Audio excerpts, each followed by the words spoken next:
Joan Rogers and her daughters were supposed to be driving home to Ohio after their Disney vacation. Instead, they got lost and ended up in Tampa, where they met a guy named Oba Chandler, who offered to show them the most beautiful sunset from his boat. That was June 1st, 1989. 3 days later, all three of them were found floating in Tampa Bay. Today, we're talking about how a wrong turn, a sunset cruise, and some handwriting on a billboard solved one of Florida's most brutal family murders.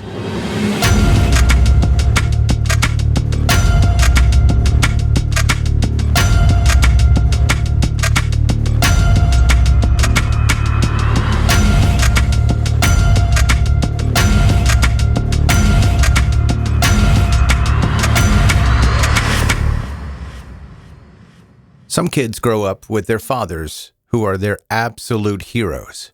Well, Oba Chandler had one of those dads too, until he was 10 years old in 1957, and his father, Oba Sr., decided to end his own life in the basement of their Cincinnati home. 4 kids watched their mother, Margaret Johnson, try to hold the family together after that.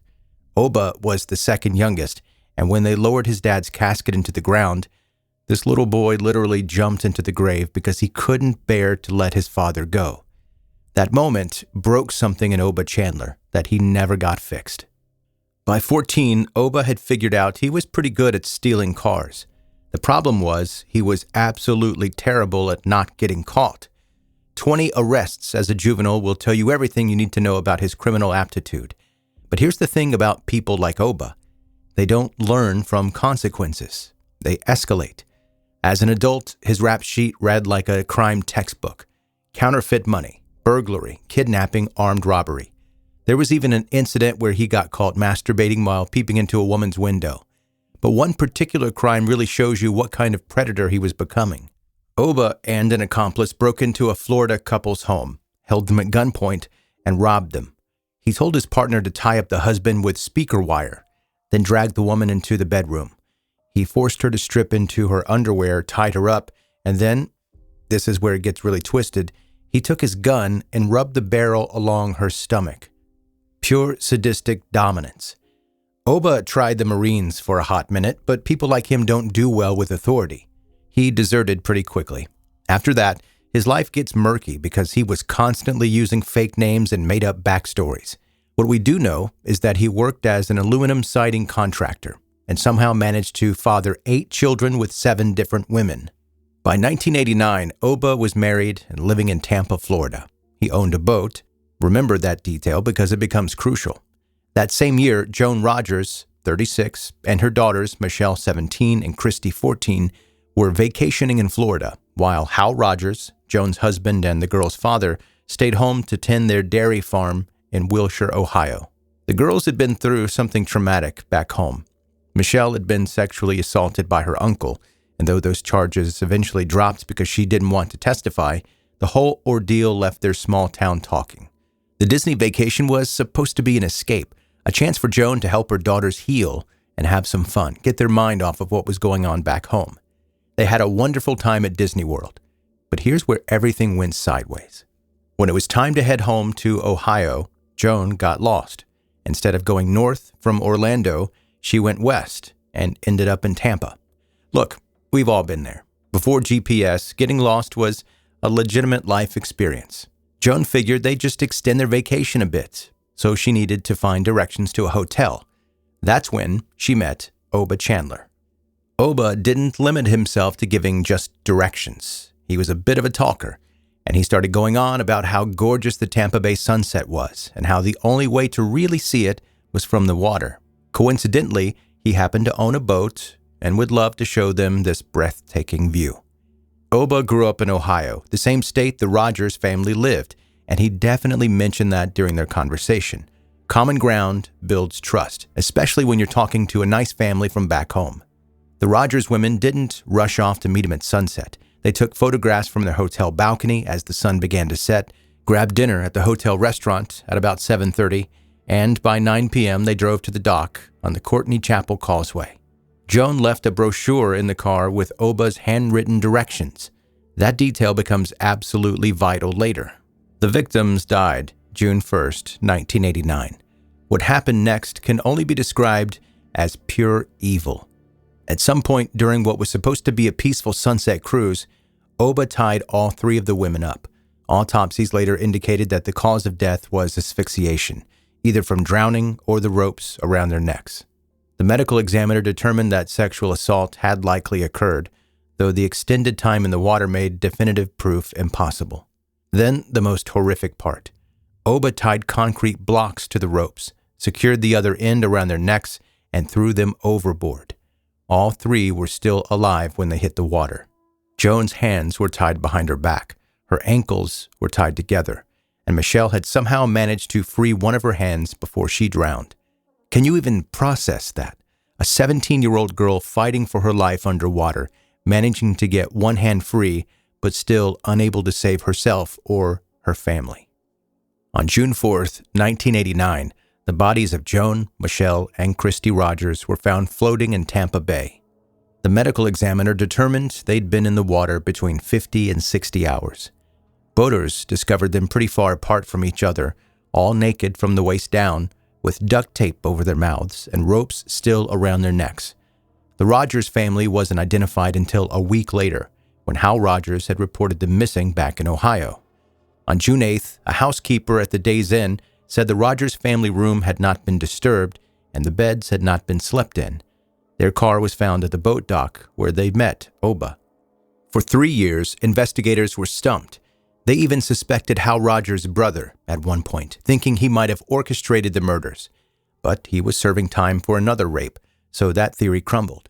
The 1991 Unsolved Mysteries episode suggested 2 suspects were involved, but that theory was wrong too. The case seemed impossible at the time to solve. The biggest break came from a Madeira Beach police bulletin that described a similar rape of a 24-year-old Canadian tourist that occurred 2 weeks before the Rogers murders. This woman had survived because she had a friend waiting back at the dock. Her attacker also promised a sunset cruise before raping her. Police finally had a description of their suspect and details about his method. They used this information, along with the handwriting sample from the brochure found in the Rogers car, to create a massive billboard campaign across Florida. Oba Chandler was arrested for the 1989 murders after one of the contractor's customers recognized his handwriting posted on the Florida billboards. A former customer provided a work order with similar handwriting that led police directly to Oba Chandler. They also lifted a palm print from the brochure that matched him perfectly. By this time, Chandler had seen those billboards and panicked. He sold his boat and moved his family to Port Orange, near Daytona Beach. Too little, too late.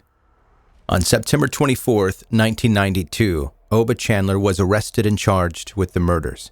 At trial, he maintained his innocence, claiming he'd only given the Rogers family directions, and that was the last time he saw them. When confronted with ship-to-shore phone records proving he was on his boat that night, he admitted to being out fishing.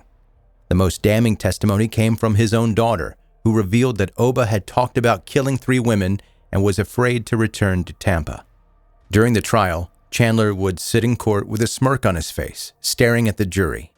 On November 4th, 1994, Oba Chandler was found guilty and sentenced to death. The jury forewoman had some choice words. Quote, "They need to do this swiftly. The man is a mutation of a human being and he needs to be destroyed." After 22 years on Florida's death row, Oba Chandler was executed by lethal injection on November 15th, 2011. His last meal? 2 salami and mustard sandwiches, half a peanut butter and jelly sandwich, and coffee. Remember when I said Oba had killed at least 4 people? Well, on November 27th, 1990, Chandler targeted newlywed Ivelisse Berrios at the Sawgrass Mills Mall in Coral Springs, where she was employed at a sports store. In 2014, 3 years after his execution, investigators revealed that DNA evidence linked Oba Chandler to the rape and murder of Ivelisse in Coral Springs. After stalking her for 2 days, Chandler slashed her tires and pretended to come across the vandalism by chance, offering to help. He then abducted and strangled her. The case remained unsolved for over 20 years until DNA technology finally connected the dots. Oba Chandler was already dead by then, but Ivelisse's family finally had answers. While on death row, criminal profiling experts theorized that Chandler had likely killed before the family Rogers murders. His confidence about abducting 3 people at once suggested this wasn't his first rodeo. The Berrios case proved them right. Oba Chandler was exactly what the jury forewoman said he was, a mutation of a human being, a predator who used charm and fake kindness to lure victims into his web. The death of his father when he was 10 might explain how his darkness began, but it doesn't excuse what he became. 4 families were destroyed by one man's evil. Joan Rogers and her daughters deserved to come home from their Disney vacation. Ivy Lee's deserved to build a life with her new husband. Instead, they fell victim to a monster who saw other people as nothing more than objects for his twisted pleasure. Sometimes the only justice is knowing that monster can never hurt anyone again.